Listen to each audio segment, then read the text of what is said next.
en Ley Federal de Prevención de Lavado de Dinero y antes la habíamos visto en las disposiciones de carácter general en materia de prevención de lavado de dinero aplicables a las entidades del sector financiero. Entonces, ya hablamos en un webinar previo de eso. Hoy vamos a retomar un poco algunas partes de ese tema. Voy a compartir la presentación que tengo y me indicas, por favor, si se ve bien, si ya Vemos la pantalla. ya se ve completa, ¿verdad? No, la presentación no. Veo el PowerPoint, digamos. Ok, ya. Un segundito entonces. Sí, sí.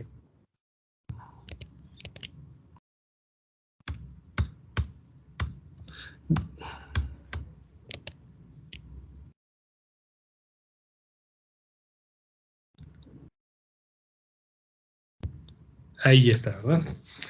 Listo. Bien, gracias. Entonces, vamos a retomar hoy algunos puntos sobre el tema del beneficiario controlador, porque si bien el tema de hoy es la integración del expediente de identificación del beneficiario controlador, debemos de tener ciertos antecedentes sobre lo que es esta figura del beneficiario controlador y sobre todo a quiénes aplica esta nueva obligación vigente a partir del 2022. Bueno, en enero del 2022 entraron en vigor 3 artículos nuevos al Código Fiscal de la Federación. Estos 3 nuevos artículos son el 32B ter, 32B quater y 32B quinquies. En estos 3 artículos del Código Fiscal de la Federación se establece a partir del 2022 la obligación que tienen todas las personas morales, absolutamente todas las personas morales, sean sociedad anónima, sociedad de responsabilidad limitada, sociedad civil, asociación civil, sociedad por acciones simplificada y cualquier otra figura que pueda haber en materia de persona moral. Por ejemplo, asociaciones religiosas, por ejemplo, instituciones de asistencia privada, instituciones de asistencia pública, sociedades en comandita, cualquier tipo de persona moral que exista, está obligada a cumplir con esta nueva disposición del Código Fiscal de la Federación.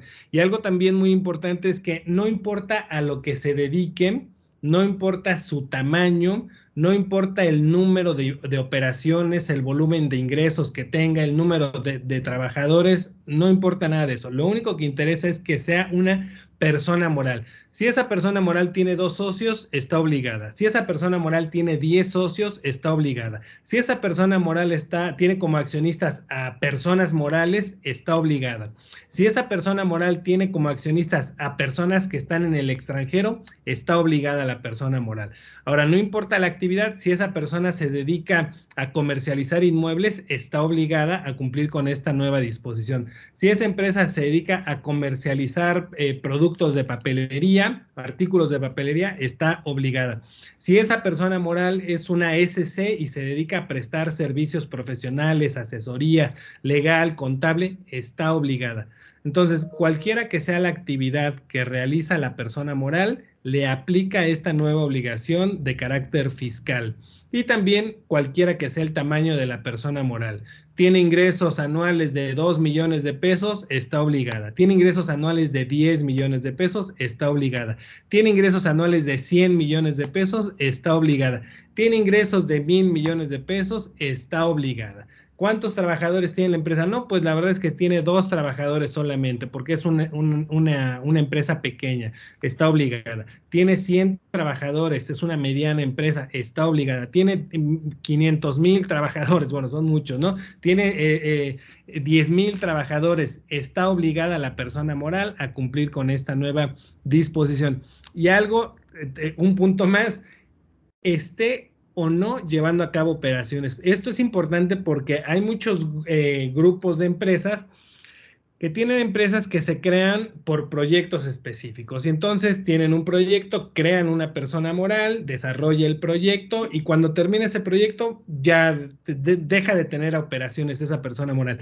No la liquidan, no la liquidan conforme a derecho, no hacen todo el procedimiento para la cancelación del RFC, no, simplemente se queda sin realizar operaciones y para los nuevos proyectos tenemos otras personas morales. Bueno, aunque esa persona moral ya no tenga operaciones, tiene que cumplir con esta nueva obligación fiscal. Entonces, aquí lo importante es que esto de lo que estamos hablando aplica a absolutamente todas las personas morales. No importa lo que se dediquen, no importa su tamaño, no importa sus ingresos y tampoco importa si está o no activa en este momento. Tiene que cumplir con esta obligación. Bien, segundo punto. O también dice el Código Fiscal en este artículo 32b ter, dice que además de las personas morales deben de cumplir con esta obligación los fideicomitentes y fideicomisarios en el caso de fideicomisos. Esto es importante porque muchas veces hay actividades empresariales que se llevan a cabo a través de fideicomisos, por así convenir a los intereses de las partes. Pero al intervenir un fideicomiso, hablando de este tema, no podemos pensar que al fideicomiso ya no le aplique esta obligación, porque el Código Fiscal es claro al decir que tratándose de fideicomisos, también los fideicomitentes, que son los que aportan los bienes al fideicomiso, así como los fideicomisarios, que son quienes reciben los beneficios del fideicomiso, ellos también deben de cumplir con esta obligación, nueva obligación fiscal de identificar al beneficiario controlador. Y por último, en este artículo 32b ter, en su primer párrafo, nos dice que están obligados también los contratantes, las partes contratantes o integrantes, en el caso de cualquier otra figura jurídica. Aquí, bueno, pues lo que podemos comentar es que en el Código Fiscal se estableció esto de, en el caso de cualquier otra figura jurídica, para dejar abierta la posibilidad de que cualquier otra figura jurídica que pudiera haber o surgir en el derecho positivo mexicano, bueno, pues tenga que cumplir con esta obligación y que no se vaya a dar el caso de que digan, no, pues como esta figura jurídica no estaba expresamente prevista en el 32b ter, pues esta no tiene que cumplir con la obligación del beneficiario controlador. Pero aquí pudiéramos mencionar, por ejemplo, a las asociaciones en participación, que si bien se trata de un contrato, para efectos fiscales se considera que es una persona moral. Entonces ahí tenemos un ejemplo de una figura jurídica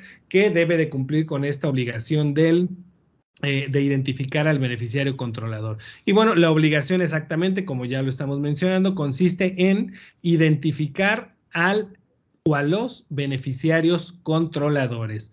El artículo 32b ter del Código Fiscal de la Federación, en su primer párrafo, habla de esta obligación aplicable a personas morales, a fideicomisos y a figuras jurídicas. Y la obligación consiste en identificar a sus beneficiarios controladores. Ahora vamos a mencionar quién es el beneficiario controlador o quiénes son los beneficiarios controladores. Antes de señalar ese punto, nada más quiero mencionar que este artículo 32b ter, en su tercer párrafo, establece que esta obligación de identificar a los beneficiarios controladores también les aplica a los notarios y corredores públicos, así como a las entidades del sistema financiero.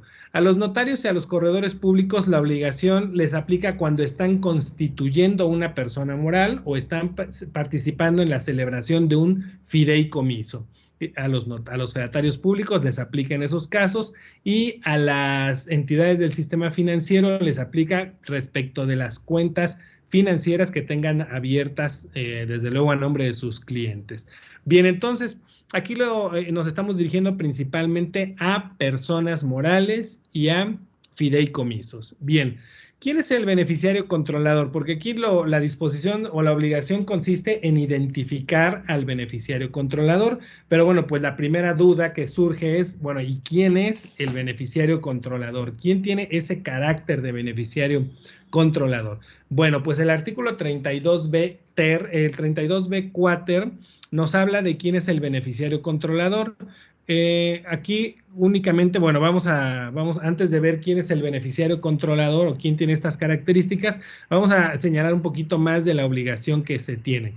Las personas morales que ya dijimos, todas las personas morales, en el caso de fideicomisos, los fideicomitentes y los fideicomisarios, y las partes contratantes o integrantes en otras figuras jurídicas están obligados a conservar, obtener y conservar como parte de su contabilidad, así como a proporcionar al SAT, cuando dicha autoridad lo requiera, la información fidedigna, completa y actualizada de sus beneficiarios controladores. Entonces, la obligación consiste en identificar al beneficiario controlador. Para ello voy a obtener y conservar, como parte de la contabilidad de la persona moral, la información de los beneficiarios controladores y la conservo como parte de mi contabilidad. Y si en algún momento lo requiere el SAT, si en algún momento el SAT me notifica un requerimiento, me practica una facultad de comprobación y en ese acto de autoridad me requiere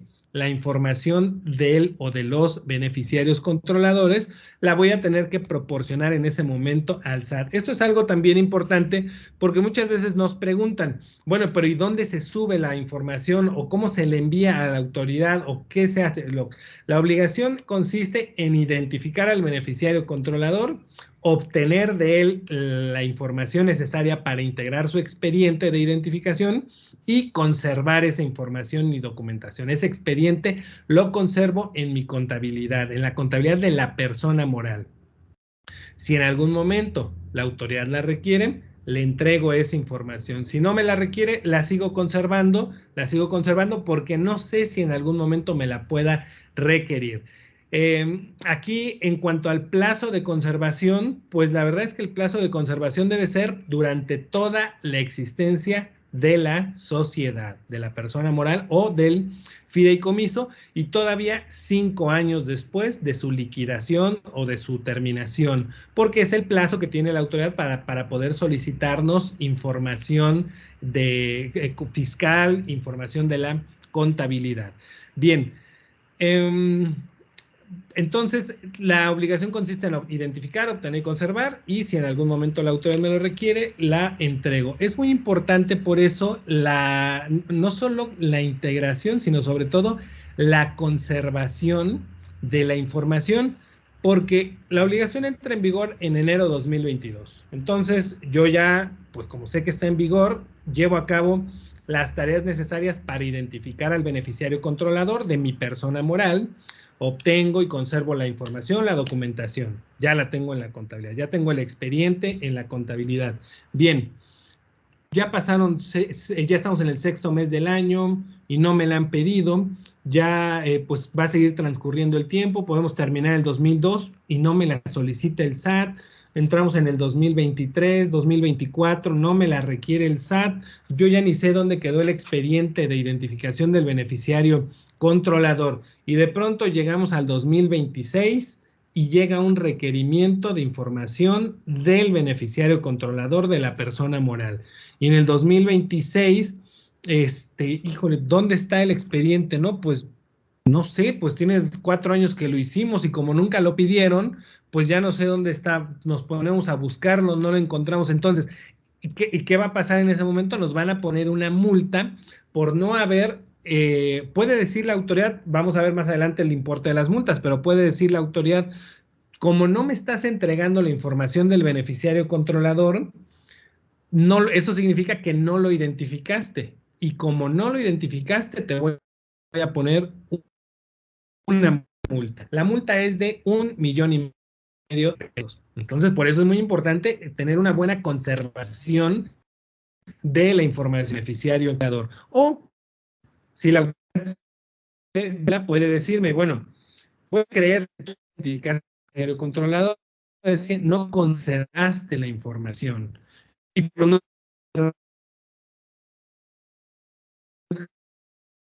de pesos. Entonces, vemos como muy importante no solamente, sino conservar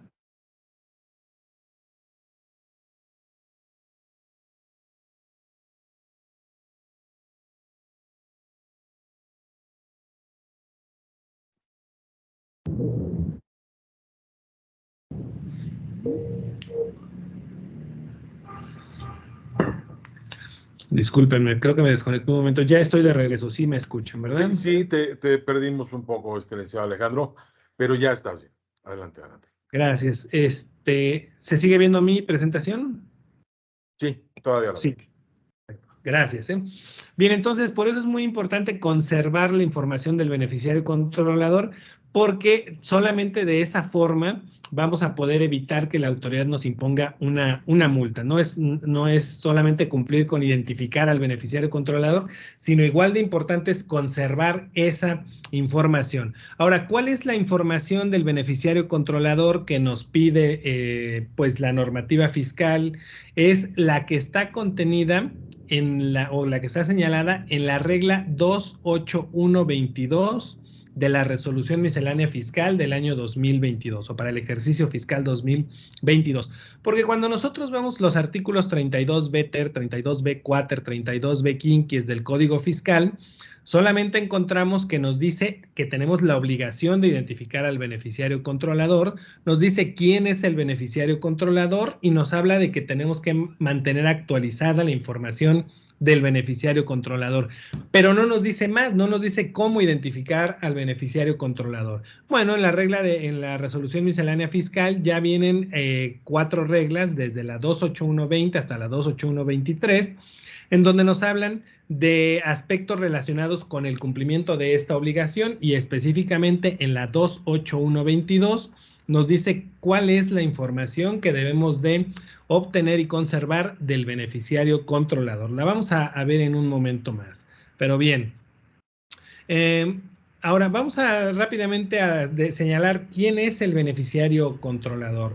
El artículo 32B quater del Código Fiscal nos dice que el beneficiario controlador, bueno, puede ser una persona física o pueden ser varias personas físicas. En algún momento escuché que alguien decía que al decir pueden ser varias personas físicas, eso significa que puede ser otra persona moral el beneficiario controlador. No, el beneficiario controlador siempre va a ser persona física y puede ser una persona física o pueden ser varias personas físicas, varios beneficiarios controladores, pero no puede ser beneficiario controlador otra persona moral. Siempre tiene que ser una o varias personas físicas y a esas personas físicas son a las que tenemos que tener identificadas al ser beneficiarios controladores. Entonces, bien, primer punto, el beneficiario controlador o los beneficiarios controladores siempre van a ser personas físicas. Y para ser beneficiario controlador, pues el propio artículo 32B quater nos dice cuáles son las características que debe de reunir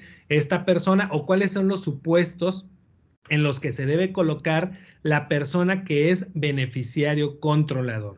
Bien, en primer lugar nos dice que puede ser beneficiario controlador la persona o las personas físicas que obtienen beneficios de su participación en la persona moral en el fideicomiso. Entonces, en primer lugar tenemos que si alguien forma parte de una persona moral y obtiene beneficios derivados de su participación en la persona moral o alguien forma parte de un fideicomiso y obtiene beneficios derivados de su participación en el fideicomiso, esta persona física o estas personas físicas son beneficiarios controladores.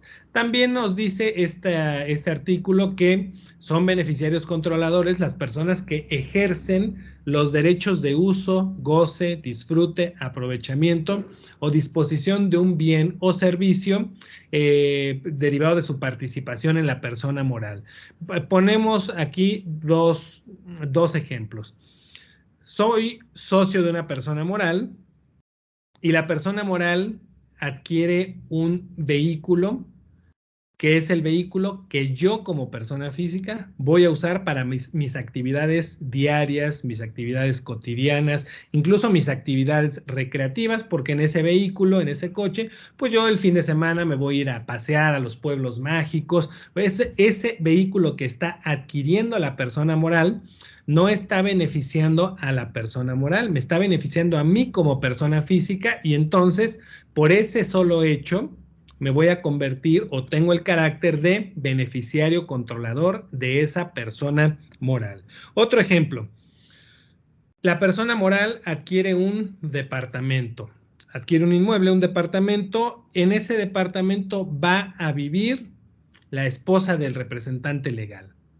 Bien, pues la esposa del representante legal que no es socio, no es accionista, no es apoderada, no es trabajador de la persona moral, esa persona está obteniendo beneficios de su parte. Esa persona está ejerciendo los derechos de uso, goce, disfrute, aprovechamiento o disposición de un bien que es de la persona moral. Entonces, esa persona es beneficiario controlador de la persona moral, porque aquí nos dice, es quien ejerce los derechos de uso, goce, disfrute, aprovechamiento o disposición de un bien. Entonces, ese bien, ese departamento no está siendo utilizado, no fue adquirido por la persona moral para utilizarse en actividades propias de la persona moral, sino que es una persona distinta a la que está ejerciendo los derechos de uso, goce, disfrute y aprovechamiento de ese bien. Entonces, esa persona tendría el carácter de beneficiario controlador. Ahora, el Código Fiscal nos dice, si no hay una persona que obtenga beneficios derivados de su participación en la persona moral o que ejerza derechos de uso, goce, disfrute, aprovechamiento o disposición de un bien o servicio, entonces el beneficiario controlador va a ser la o las personas físicas que ejerzan el control de la persona moral. Y nos dice que se entiende que ejercen el control quién o quiénes puedan imponer decisiones en las asambleas o nombrar o destituir a consejeros y administradores. Entonces, la persona que tenga esta facultad de imponer decisiones, de nombrar consejeros o destituirlos, esa persona es el beneficiario controlador porque es la persona que ejerce el control de la persona moral. Si no hay alguien que tenga esta facultad, entonces nos vamos al siguiente punto, que es quienes mantengan la titularidad de más del 15% del capital social con derecho a voto. Bien, pues si no hay alguien que tenga facultad para imponer decisiones, nos vamos a ese punto y vemos quiénes de todos los socios o accionistas tienen más del 15% del capital social con derecho a voto. Y entonces vamos a encontrar que ellos son los beneficiarios controladores de la persona moral. Bien, pues podemos decir, ¿no? Bueno, ¿y por qué 15%? El 15% realmente es muy poco, ¿no? Si es una sociedad, una persona moral que tiene dos socios, cada uno al 50%, pues los dos son beneficiarios controladores. Pues sí, eso es lo que dice la normativa. Los dos serían beneficiarios controladores. Claro, si es que uno de los dos no es el que impone las decisiones en las asambleas, porque si uno de los dos es el que impone las decisiones en las asambleas, es el que nombra o destituye a los consejeros y administradores, pues entonces él es el beneficiario controlador. Ya no pasamos al siguiente punto en donde nos dice que son todos aquellos que tengan más del 15% del capital social con derecho a voto. Si no hemos encontrado al beneficiario controlador, entonces pues hay que buscar quién dirige la administración, la estrategia o las principales políticas de la persona moral. Y aquí algo interesante es que en el Código Fiscal dice quienes dirigen directa o indirectamente. De hecho, en las tres, en el primer punto, en el de imponer decisiones y en este de dirigir la administración, habla de directa o indirectamente. Entonces, si hay alguien que indirectamente dirige la administración, la estrategia o las principales políticas de la persona moral, ese es el beneficiario controlador. Cuando habla de indirectamente significa que no tiene que estar dentro de la persona moral. Un ejemplo, tenemos una empresa familiar en donde el papá es el que dijo, vamos a crear a la empresa, a la persona moral, y los 4 hijos van a estar como socios, cada uno al 25%. Y él dice, yo no quiero aparecer porque este negocio es para ustedes, pero resulta que él es el que dice a qué se va a dedicar la empresa. De hecho, él es el que está en la oficina, él es el que dirige la administración, las estrategias, las políticas, él es el que dice lo que se va a hacer, cómo se va a hacer, cuándo se va a hacer. Sí es cierto que los 4 hijos están ahí, pero quien tiene la decisión de mando, quien tiene la dirección de la empresa es él. Entonces, aunque él no forme parte de la estructura accionaria de la empresa, él indirectamente está dirigiendo la administración, la estrategia y las principales políticas de la persona moral. Y él sería el beneficiario controlador. Entonces, bueno, a grandes rasgos, este es el beneficiario controlador. Pusimos algunos ejemplos y, bueno, ¿qué más nos dice la normativa? Nos dice que ya que determinamos quién es el beneficiario controlador, porque ya analizamos quién se coloca en los supuestos que vimos, el siguiente paso es identificarlo. Ya vimos que la persona moral tiene 4 accionistas, ya analizamos todo y dijimos, de los 4, el beneficiario controlador es este, o son estos 2. Bueno, ya que determinamos quién es, lo siguiente es identificarlo. Ahora vamos a recabar datos y documentos de esos beneficiarios controladores para integrarles un expediente, el cual, recordemos lo que nos decía el 32B TER, que debemos obtener y conservar la información y documentación. Y luego, una siguiente obligación que nos establece el Código Fiscal es mantener actualizada la información del beneficiario controlador.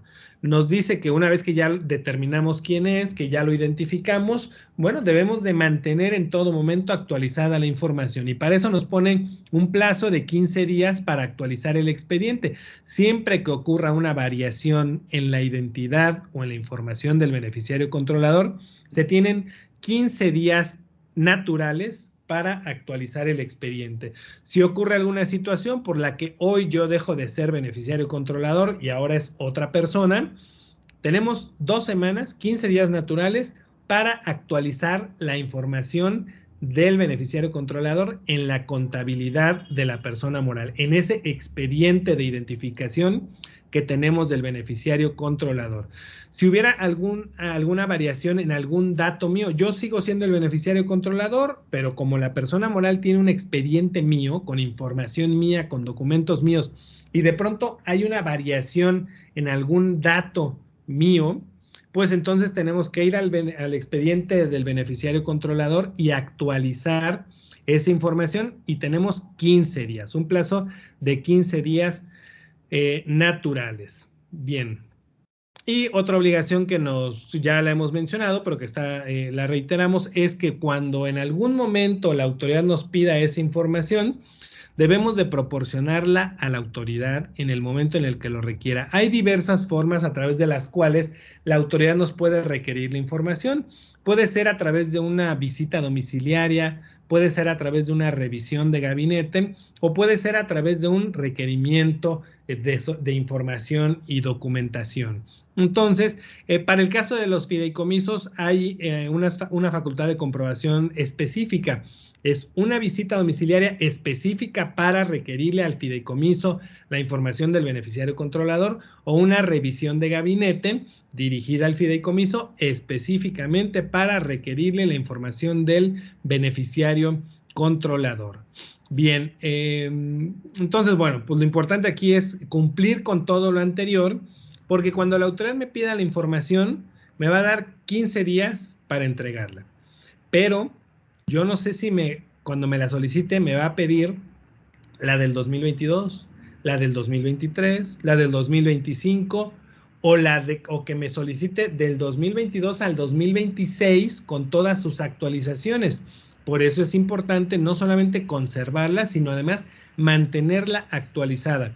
Porque si en algún momento la autoridad me requiere, vamos a pensar la información del beneficiario controlador por el periodo del 2022 al 2026, y en ese periodo hubo variaciones en la información y yo no las registré en el expediente, yo no las documenté en mi contabilidad, pues cuando la autoridad revise me va a decir, oye, tú no mantuviste actualizada la información del beneficiario controlador y me va a poner una multa. La multa es de 500,000 pesos por no mantener actualizada la información del beneficiario controlador. Entonces, veamos qué importante es, es de 800,000 pesos la multa por no mantener actualizada la información del beneficiario controlador. Entonces, veamos qué importante es cumplir con estas obligaciones y tener un excelente archivo de esta información y documentación, porque si no, el no conservar esta información de manera adecuada va a dar lugar a que nos impongan multas muy importantes.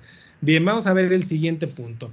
En la regla 28121 hay un procedimiento, o nos habla del procedimiento para identificar al beneficiario controlador, porque hasta ahorita pues podemos decir, bueno, pues está fácil, ¿no? ¿Quién es el beneficiario controlador? El que toma las decisiones, el que impone las decisiones en las asambleas, el que tiene más del 15%. Hasta ahorita parece que no está tan difícil determinar quién es el beneficiario controlador. Bueno, pero esta regla 28121 nos dice que las personas morales y los fideicomisos deben implementar procedimientos de control interno debidamente documentados.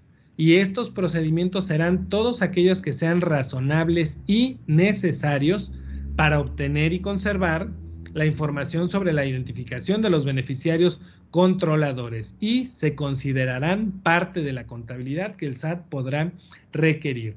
Entonces, estos procedimientos de control interno, bueno, primero aquí nos dice, deben de quedar debidamente documentados. Es decir, yo no puedo determinar quién es el beneficiario controlador, pues nada más así porque se me ocurrió. Debe de haber un procedimiento de control interno que quede documentado.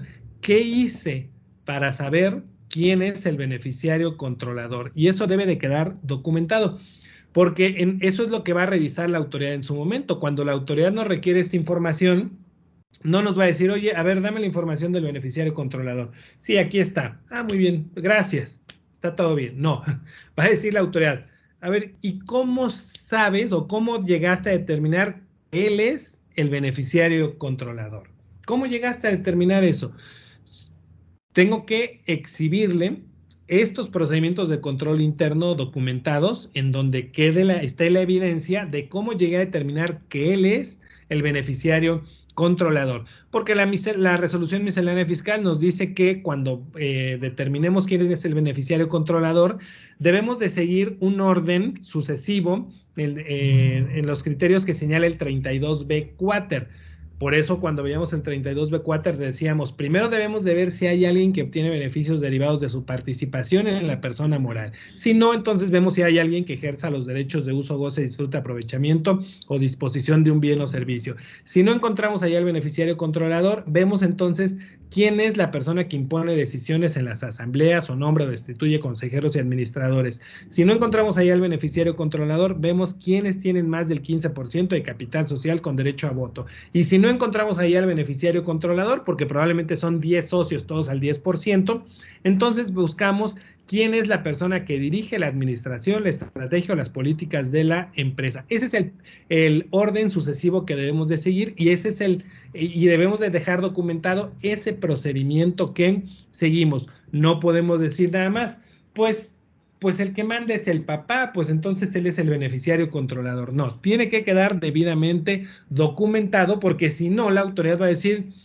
tú no identificaste al beneficiario controlador, tú dijiste que es alguien, pero esa persona no es porque no me estás demostrando cómo llegaste a determinar que él es el beneficiario controlador. Entonces es muy importante documentar estos procedimientos de control interno que además van a ser diferentes para todas las personas morales.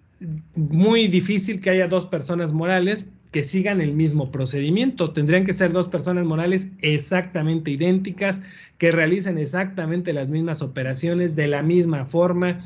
Pero si no es así, el procedimiento para determinar a quién es el beneficiario controlador va a ser distinto en cada persona moral. Hay quienes hablan de que hay que tener un manual para la identificación del beneficiario controlador. Pues ese manual, pues tampoco puede ser el mismo para todas las personas morales, porque no es lo mismo una persona moral que tiene 2 socios, que a una que tiene 3, que a una que tiene 5, a una que además uno de los accionistas es persona moral, uno de los socios está en el extranjero. Ahora, ¿a qué se dedica la empresa? Pueden ser 2 personas morales con 2 socios. Sí, pero ¿a qué se dedica la empresa? ¿Qué operaciones lleva a cabo? ¿Cómo las lleva a cabo? Entonces, toda persona moral tiene que tener sus procedimientos personalizados, específicos y deben de quedar documentados. Ahora, Nos dice aquí la miscelánea fiscal que estos procedimientos van a ser aquellos que sean razonables y necesarios. Tiene que ver con lo que estábamos diciendo. Para una persona moral de 2 socios que tiene ciertas operaciones, bueno, el procedimiento razonable y necesario va a ser este. Pero para una persona moral que tiene 5 accionistas y uno es persona moral, el procedimiento razonable y necesario va a ser otro. Entonces, aquí es donde encontramos que deben ser o van a ser únicos los procedimientos de control interno que cada persona moral debe desarrollar y documentar. Bien, vamos a ver la siguiente. En esta misma regla 28121 de la resolución miscelánea fiscal nos dice que las personas morales deben de conservar la información del beneficiario controlador, de la cadena de titularidad y o de la cadena de control. Esto cuando hay una cadena de titularidad o cadena de control. ¿Qué es una cadena de titularidad o de control? Es cuando el beneficiario controlador lo es de manera indirecta. Es decir, que el beneficiario controlador no es socio de la persona moral. No es accionista, no es representante legal, no es administrador único, no forma parte del órgano de administración, es un socio, es una persona física que es socio de otra persona moral y esa otra persona moral es socia de la persona moral de la que estamos identificando al beneficiario controlador. Tenemos a la persona moral A. Esta es de quien queremos identificar al beneficiario controlador. Pero esta persona moral A está conformada por un socio que es persona moral X y socio persona moral Y. Entonces, como no hay una persona física aquí, el beneficiario controlador no lo es directamente. Cuando vemos a la persona moral Y, ahí encontramos que hay 3 socios. Socios 1, 2 y 3. Personas físicas. Y el socio 2 es el que es beneficiario controlador de la persona moral A. Entonces, el beneficiario controlador lo es a través de una cadena de titularidad. Bien. Bueno, pues cuando hay una cadena de titularidad para llegar al beneficiario controlador, debemos de conservar esa información de esa cadena de titularidad. Bien. Y bueno, aquí ya vemos cómo nos reitera que debemos de conservar la documentación comprobatoria de los procedimientos de control interno a que se refiere el primer párrafo de esta regla. Aquí, bueno, algo que también merece un comentario es que esto hay que conservarlo durante el plazo que señala el artículo 30 del Código Fiscal de la Federación. El artículo 30 nos habla del plazo para conservar la contabilidad y como primer supuesto nos señala un plazo de 5 años. 5 años. Pero hay otros supuestos en donde ya nos habla de que el plazo puede ser mayor, incluso el plazo puede ser de toda la existencia de la persona moral. Si bien no hace referencia específica a la información del beneficiario controlador, lo cierto es que la información del beneficiario controlador se debe de conservar durante toda la existencia de la persona moral. ¿Por qué? Vamos a pensar que tenemos ahorita a la persona moral, en enero del 2022 ya identificamos al beneficiario controlador, conservamos la información, tenemos el expediente, todo muy bien. Y nunca hay variaciones ni en la identidad ni en la información del beneficiario controlador. Sigue siendo el mismo, los datos siguen siendo exactamente los mismos, pasa el tiempo, pasan los años y en 2027 decimos, pues como el artículo 30 dice que solamente 5 años, a ver ya, hay que desechar todo lo que tenga más de 5 años y entre ellos se va la información del beneficiario controlador. Y en el 2030 la autoridad nos requiere la información del beneficiario controlador. Y nos dice, pues toda, desde que lo identificaste hasta el día de hoy y con sus actualizaciones y todo. Y nosotros le decimos, no, pues es que solo la conservé 5 años, o sea, no la tienes. No tienes la identificación del beneficiario controlador. No, porque solo la conservé 5 años, porque es el plazo del artículo 30. Bueno, no la tienes. No, no la tengo. Multa de $1,5 millones de pesos. Entonces, hay que conservarla durante todo el tiempo que subsista la sociedad.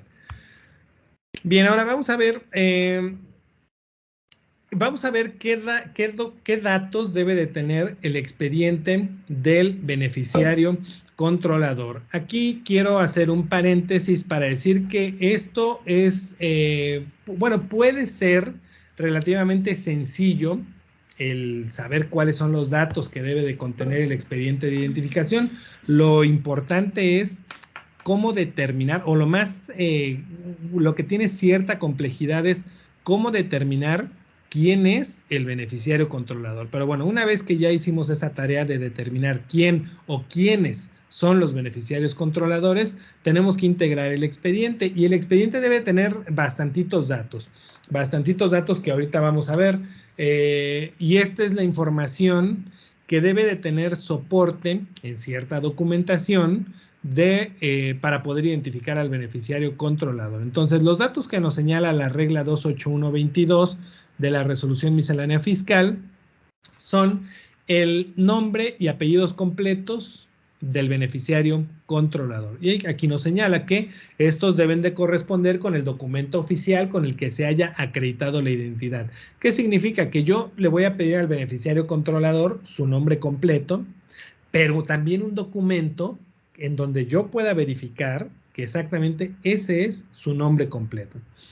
Le voy a preguntar si tiene un alias. Aquí, bueno, pues no hay un documento que lo constate, pero le voy a preguntar si tiene un alias. ¿Cómo se le conoce a esta persona?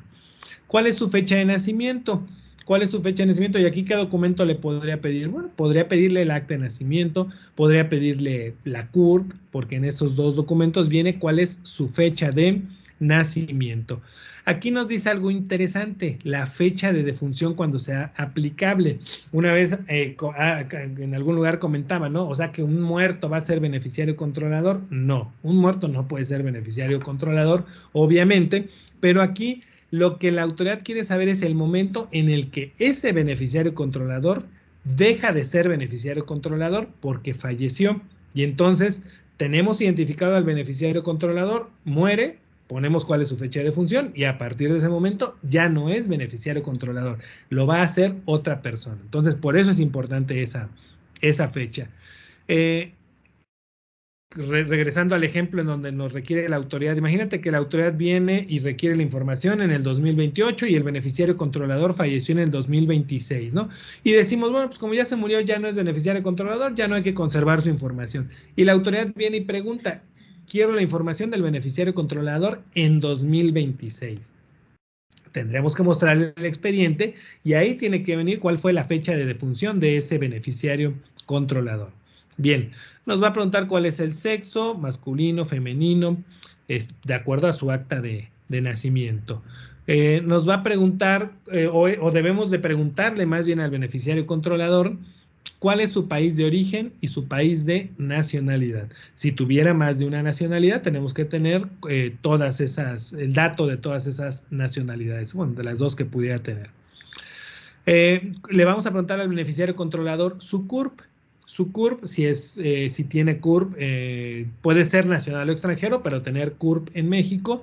Si no tuviera CURP, aquí dice, o su equivalente tratándose de otros países o jurisdicciones. Habrá que preguntarle, oye, en tu país hay un dato similar al de la CURP. Puede ser, me imagino, el número de seguridad social en Estados Unidos. Bueno, ese dato lo tendríamos que tener. ¿Cuál es el país o la jurisdicción de residencia que tiene para efectos fiscales? Es un dato que debemos de tener. ¿Cuál es el tipo, número o clave de su identificación oficial? ¿Qué identificación le pedimos? ¿O cuál nos proporcionó? Más bien, ¿la credencial para votar? Bueno, pues los datos de la credencial para votar. ¿Nos proporcionó el pasaporte? Los datos del pasaporte. Luego, ¿cuál es su clave en el RFC? Si es mexicano, bueno, pues debe de tener clave en el RFC, no puede decir que no está, que no tiene, porque a partir del 2022 todas las personas mayores de 18 años están obligados a estar inscritos en el RFC, no puede salir con que no tiene RFC. O si no es mexicano y no tiene RFC, entonces el número de identificación fiscal o el equivalente en caso de ser residente fiscal en el extranjero. ¿Cuál es su estado civil? Le tenemos que preguntar. Si nos dice pues que es casado, tenemos que preguntarle cuál es el régimen patrimonial del matrimonio. Si no es casado, pero vive en unión libre, pues tenemos que preguntarle quién es la concubina, si es hombre, si la concubina es mujer, concubinario si es hombre, o si es casado, quién es el cónyuge. Entonces, es información que tenemos que pedirle al beneficiario controlador. Y aquí quiero hacer otro paréntesis. Hemos escuchado pues en varios foros en donde dicen, pero es que hay veces que va a ser imposible integrar el expediente del beneficiario controlador porque no te van a dar toda esa información. O sea, ¿quién va a querer darte hasta la identificación de su cónyuge o de su concubina? Bueno, no te le está pidiendo nadie extraño. Si tú eres dueño de una persona moral, si tú eres el beneficiario controlador de la persona moral, tú creaste la empresa, tú la diriges, tú impones las decisiones en la persona moral, nadie extraño te está pidiendo tu información como beneficiario controlador. Eres tú mismo, porque es tu misma persona moral la que te está diciendo, dame tu información para integrarla en un expediente de identificación que va a estar en la contabilidad de tu persona moral. Entonces es como si yo no quisiera darme a mí mismo mi información porque tengo miedo de qué voy a hacer con mi información. Es algo que no tiene sentido, ¿no?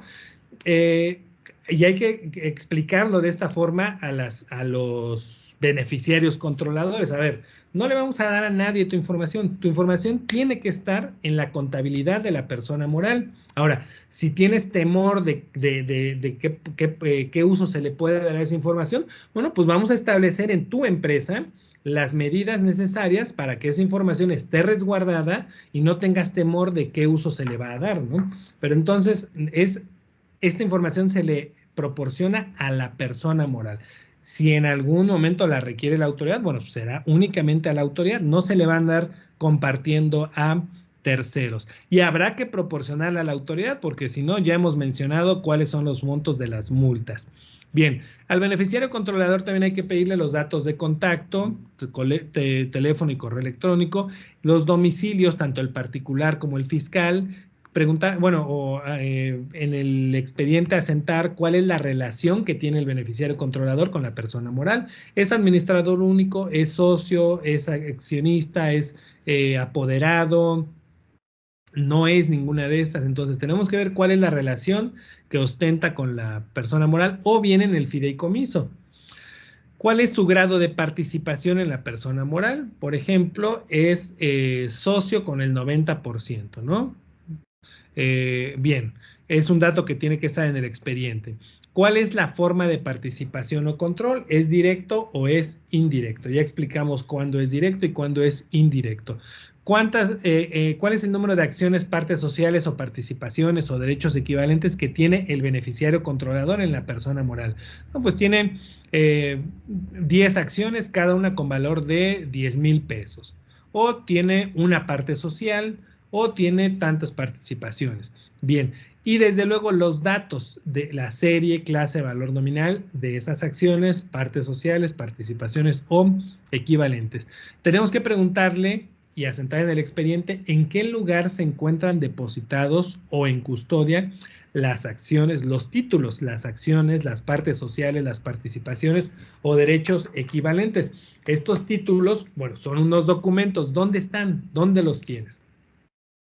Y luego la fecha en la que adquirió la condición de beneficiario controlador. Si bien la obligación entró en enero de 2022, bueno, pues él puede ser beneficiario controlador desde antes, no lo es a partir de ahora. Y otro dato también sería, vámonos primero a este que tiene que ver, fecha de terminación de la participación o control en la persona moral. ¿En qué momento este beneficiario controlador deja de ser beneficiario controlador? También, si hubiera alguna modificación en la participación o en el control, o sea, sigue siendo, pero hay una modificación, tenemos que asentar ese dato en el expediente. Y aquí, nuevamente regresamos a la importancia de la actualización de la información. Yo ya integré el expediente y el beneficiario controlador sigue siendo el mismo, pero hay una modificación en su participación en la persona moral. Tiene más acciones, tiene más capital. Bueno, tenemos que actualizar el expediente del beneficiario controlador en ese momento con ese dato. Y cuál fue el tipo de modificación de la participación o control de la persona. Entonces vemos cómo son datos que desde luego hay varios datos que deben de tener sustento. Por ejemplo, el nombre completo, ¿cuál es el sustento? Con la identificación. Entonces, este expediente de identificación del beneficiario controlador debe de tener datos y documentos, se debe de mantener actualizado, se debe de conservar durante todo el tiempo que subsista la persona moral. Vamos a ver rápido estos puntos porque ya estamos con el tiempo encima. Cuando hay cadena de titularidad o cadena de control, que ya mencionamos en qué casos la hay, cuando hay una persona moral intermedia entre la persona moral de la que estamos identificando al beneficiario controlador y el beneficiario controlador, en esos casos hay cadena de titularidad o control. Bueno, en esos casos adicionalmente debemos de tener datos relacionados con esas personas morales que están en la cadena de titularidad o en la cadena de control. Bien, las multas. ¿Por qué es importante cumplir con esta obligación y hacerlo de la mejor manera posible? Bueno, porque si la autoridad en algún momento me requiere la información y yo no la entrego, porque no la obtuve, porque sí la obtuve, pero no la conservé, o simplemente no atendí el requerimiento, la tengo, la conservé, pero no la presenté cuando me la requirieron, la multa mínima es de 1,5 millones de pesos por cada beneficiario controlador, por cada beneficiario controlador. Si la autoridad dice, es que tú tienes 3 beneficiarios controladores y no me entregaste la información de ninguno, 3 multas cada una de 1,5 millones de pesos. Hay otra infracción, si no mantenemos actualizada la información. Muy bien, ya integré la información del expediente enero del 2022. Y ahí lo dejo. Pasa el tiempo, hay variaciones en la información o en la identidad del beneficiario controlador, pero no la actualizamos, se nos olvida. Bueno, cuando llegue la autoridad, nos requiere y se dé cuenta que no actualizamos la información, multa de 800,000 pesos por cada beneficiario controlador del que no mantuvimos actualizada la información. Y última infracción, presentar la información incompleta, inexacta, con errores o en forma distinta. Me requiere la autoridad, si la tengo, si la conservé, la presento, pero la presento incompleta. No iba la identificación, había datos que pues no los entregué. ¿Qué va a pasar? Que la autoridad me va a decir, bien, está bien, solamente que la información esté incompleta, multa de 500,000 pesos. Ese es el problema de no cumplir correctamente con esta información y de ahí con esta obligación y de ahí la importancia de que cumplamos como debe ser con la obligación. Primero, determinar correctamente quiénes son los beneficiarios controladores y después conservar y mantener actualizada y disponible para la autoridad la información y documentación del beneficiario controlador. Y para ello, bueno, pues quiero ahora sí cederle la palabra a Adrián, que nos va a platicar del módulo o del nuevo módulo que contiene Prevenet, en donde nos va a ayudar para conservar la información del beneficiario controlador. Vamos con Adrián y regresamos en un momentito con preguntas y respuestas.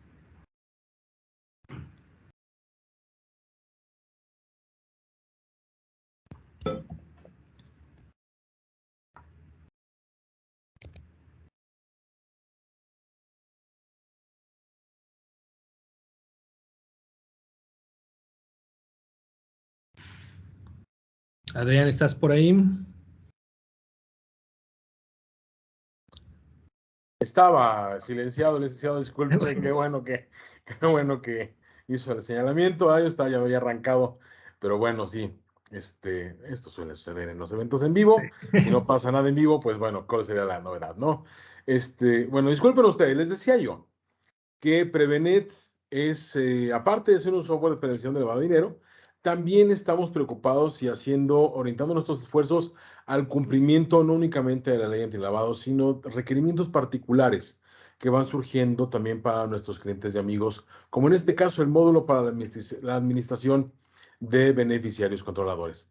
Algo muy importante comentarles es que es un servicio también que es en línea, es un software as a service, que quiere decir que es un software que ustedes no lo tienen que instalar, uno se suscribe, como uno se suscribiría, por ejemplo, a Netflix o quizá algún otro servicio que se va contratando y se obtiene tal cual la transmisión o el acceso a esos derechos de servicio por esa contratación, y que va a estar siempre cumpliendo la nueva obligación fiscal. ¿Por qué es importante esto? Porque así como desde enero surgió una modificación y nos está orientando hacia el cumplimiento de ella, pues bueno, puede ir cambiando y nosotros como software, como servicio, estaremos actualizando también esto recurrentemente.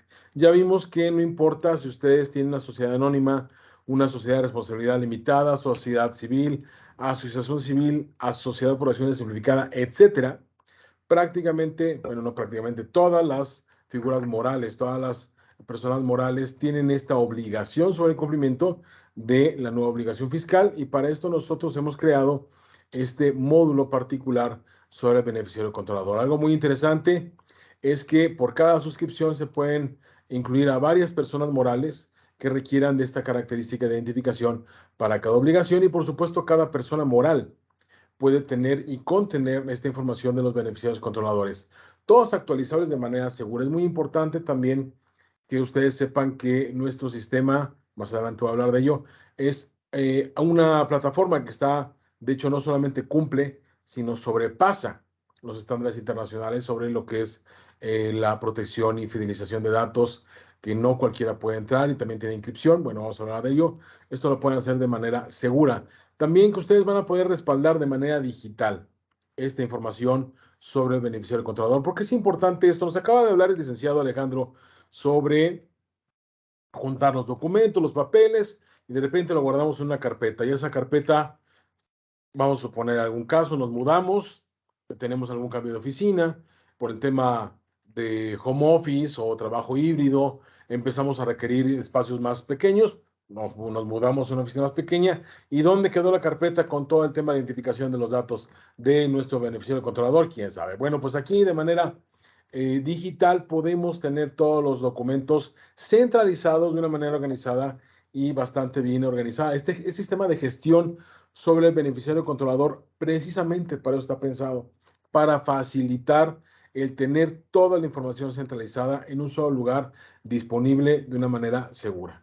Entonces también, bueno, permite la edición, actualización y por supuesto la gestión en general de toda la información que nos acaba de comentar el licenciado Alejandro Ponce de Chávez, recomendada por el GAFI.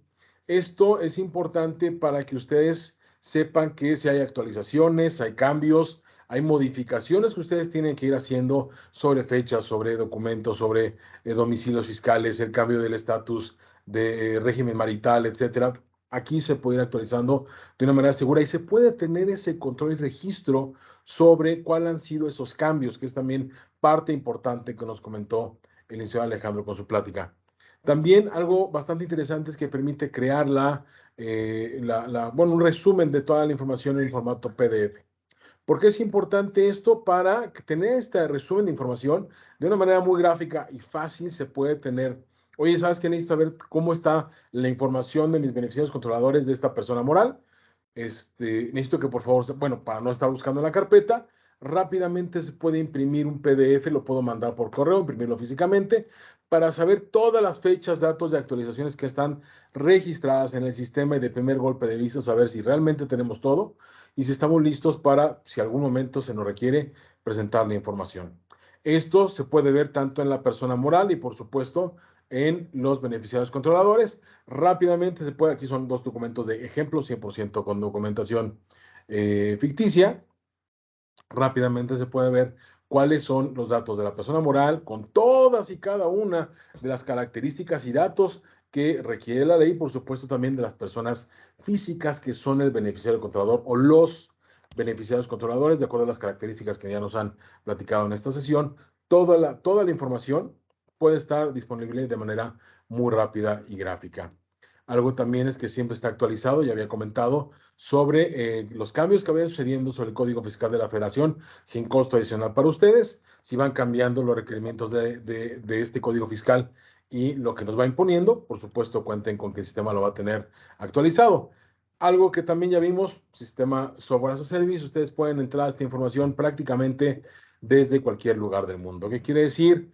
Ustedes pueden estar conectados a través de un teléfono celular, un smartphone, una tableta, a través de una laptop, PC, prácticamente hasta desde un sitio donde préstame tu computadora, necesito entrar a ver información, de manera segura y encriptada podemos conectarnos y verificar la información siempre y cuando tengamos internet desde cualquier lugar del mundo. Y es información que está segura y respaldada porque nosotros utilizamos la infraestructura de Microsoft Azure.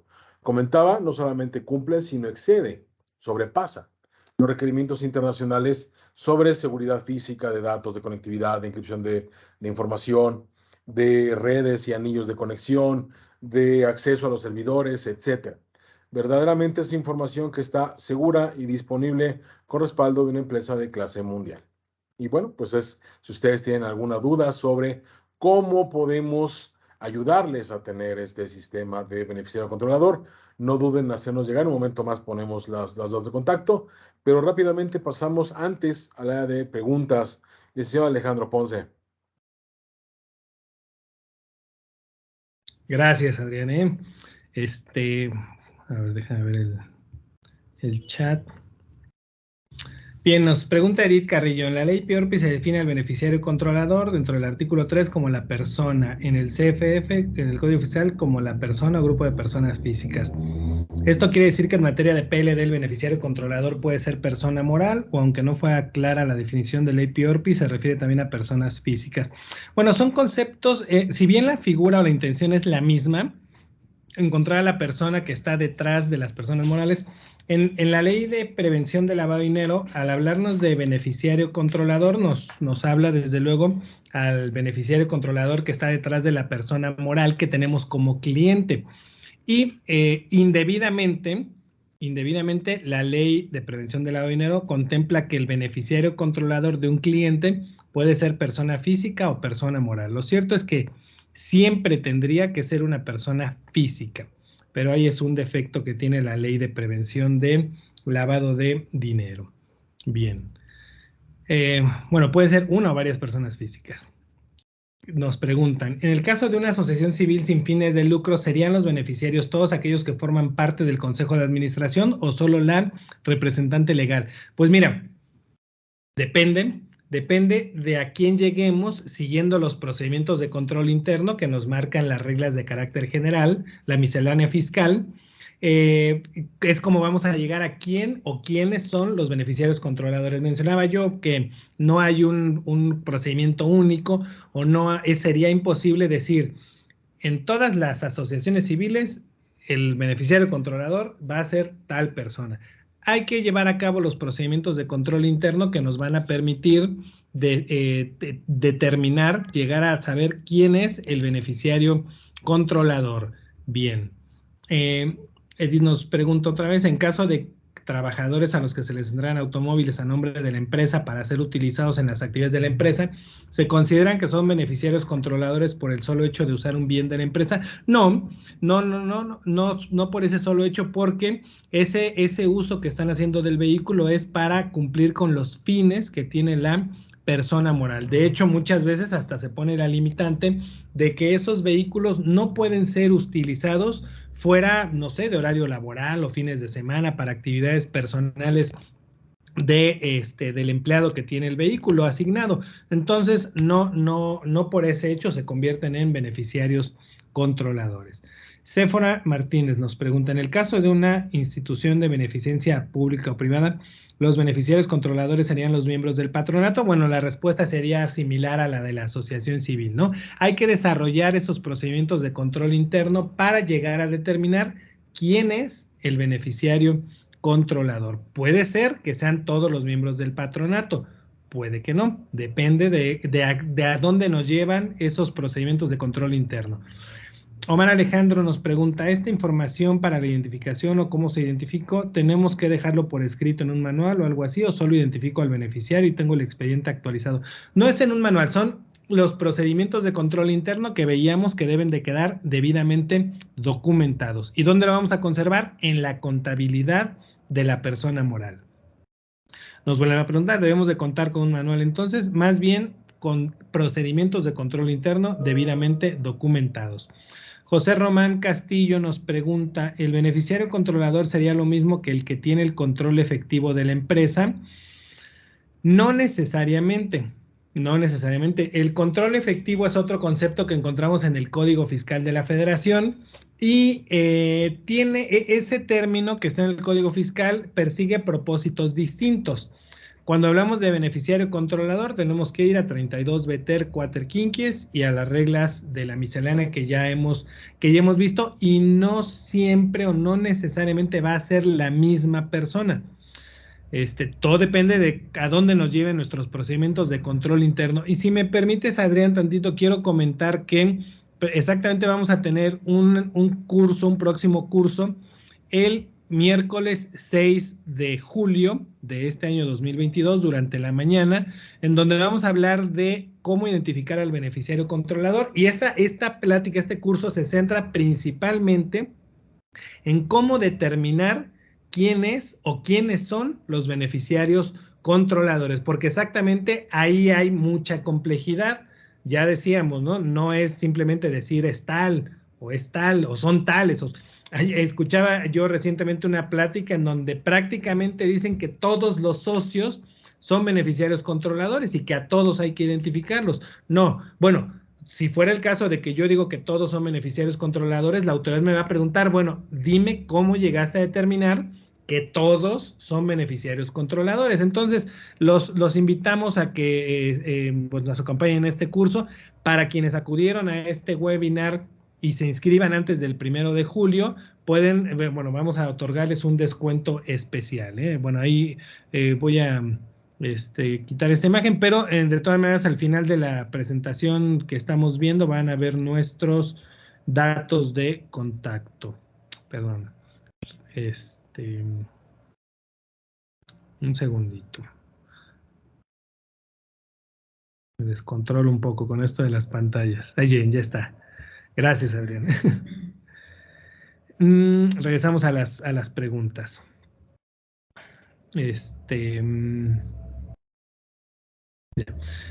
el caso de que la empresa pertenezca a una holding y un socio minoritario, ¿quién debe identificar el beneficiario controlador? La holding. Bueno, cada persona moral es responsable de identificar a su propio beneficiario controlador. Si formamos parte de una holding, cada persona moral que pertenece a la holding tiene la responsabilidad de determinar y de identificar a su propio beneficiario controlador, porque a cada una es a la que le pueden requerir. A lo mejor son 10 empresas, ¿no? Pero el SAT dice, quiero preguntarle a esta, y a esa le va a preguntar, y esa tiene que responder quién es su beneficiario controlador y toda la información y documentación. Edith Carrillo nos pregunta el fundamento por el que se debe conservar toda la existencia de la sociedad, el expediente del beneficiario controlador. Bueno, ya lo explicamos, no es que haya un fundamento, pero si te lo requieren y no lo tienes, te van a multar. Raúl nos dice, mencionó que hay que tener el expediente del beneficiario controlador desde el inicio de la persona moral. No, es a partir de enero 2022 que entró en vigor esta obligación. Lo que yo mencionaba es que si hoy estoy integrando, bueno, en enero 2022 estoy integrando el expediente del beneficiario controlador, y ahí me pregunta, uno de los datos es, ¿desde cuándo es beneficiario controlador? Bueno, yo le puedo poner desde enero 2022 que nació la obligación, o yo puedo decir, pues desde que inició la persona moral, porque él siempre ha sido el beneficiario controlador. Pero eso no significa que la autoridad me pueda decir, bueno, entonces dime en el 2008 quién era el beneficiario controlador. Solamente me puede pedir la información a partir del 2022. Bien, Luis Yanis nos dice, con respecto a la ley PIORPI, tengo operaciones intercompañías de las cuales integré el expediente y la constancia de dueño beneficiario. Esto se debe actualizar con los dueños beneficiarios designados después del de enero del 2022. Fíjate que es una pregunta muy importante, porque quienes realizan actividades vulnerables, al integrar el expediente de identificación de sus clientes, le tienen que preguntar si tienen conocimiento de la existencia del dueño beneficiario o, en el caso de personas morales, del beneficiario controlador.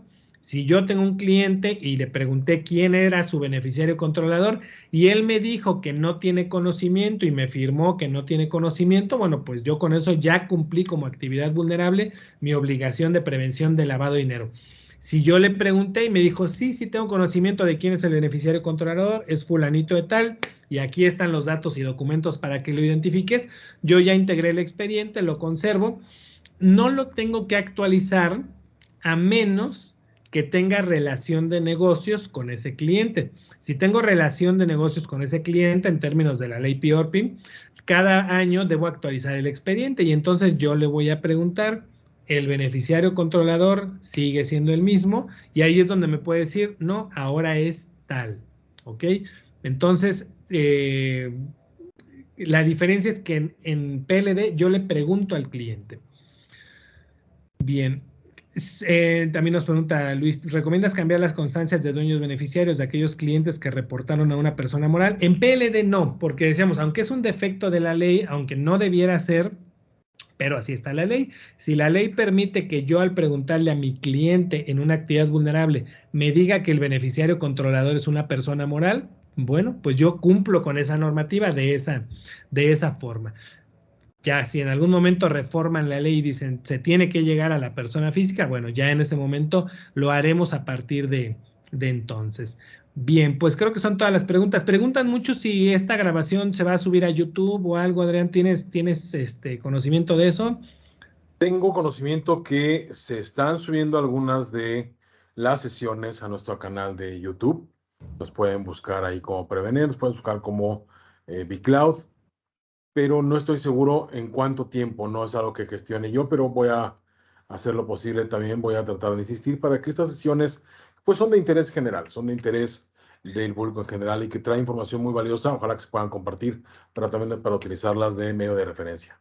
Y si me permites, Adrián, perdón, antes de concluir mi Sí. participación, recomiendo mucho el uso de lo que nos presentó Adrián, de este nuevo sistema para la integración del expediente del beneficiario controlador, porque, pues, aparte de que bueno, nos sirve de guía exactamente para saber cuáles son todos los datos que debo de tener y los documentos que debo recabar del beneficiario controlador, bueno, pues ahí la información va a estar custodiada por el tiempo que sea necesario. Ya nos lo explicó Adrián, ¿no? Pues yo puedo ingresar al sistema desde cualquier dispositivo, no importa dónde esté, pero tengo la garantía de que siempre está ahí la información. Me roban el equipo, se me descompone, lo que sea, no importa. Yo ahí te conservo el expediente de identificación del beneficiario controlador.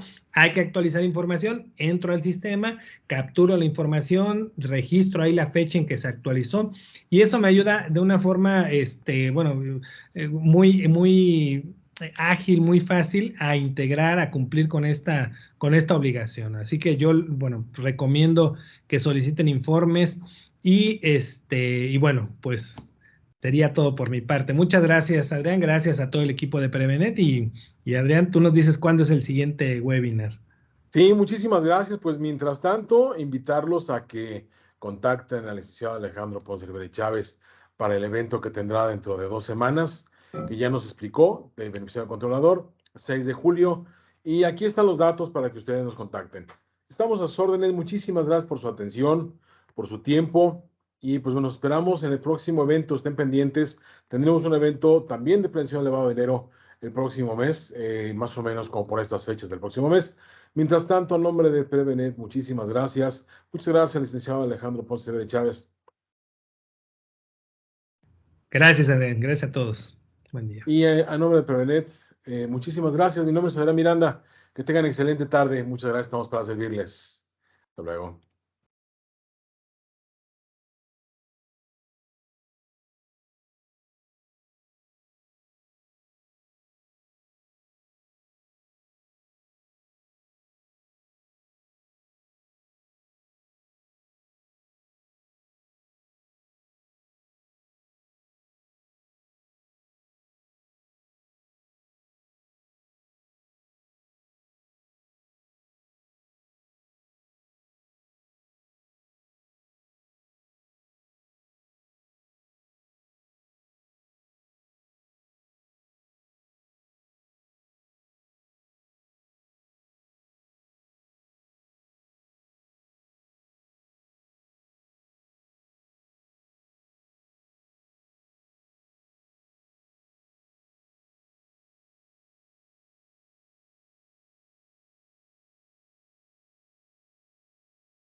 Listo.